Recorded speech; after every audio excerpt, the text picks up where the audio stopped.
அந்த ப்ரெசென்ட் பண்ண விதம் இருக்கு இல்லையா, சுந்தர் சி அங்கே தான் நிற்கிறாரு. சீனுக்கு போய் சீன் சிரிச்சுட்டே இருக்கலாம். நீங்க மனோபாலா இறந்தும் அவர் நம்மளை சிரிக்க வச்சுட்டு இருக்காரு. அதெல்லாம் தாங்க வரம்.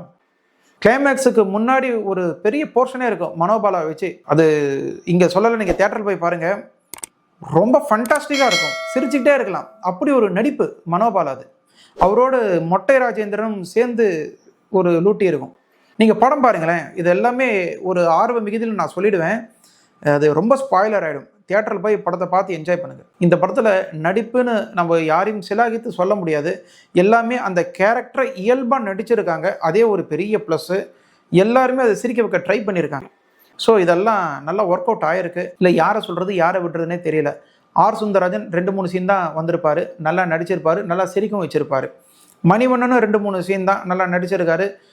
அவரோட சீனில் பாதிக்கு மேலே வேற ஒருத்தர் டப்பிங் கொடுத்துருக்காங்க. அது நம்மளால் புரிஞ்சிக்க முடியும்.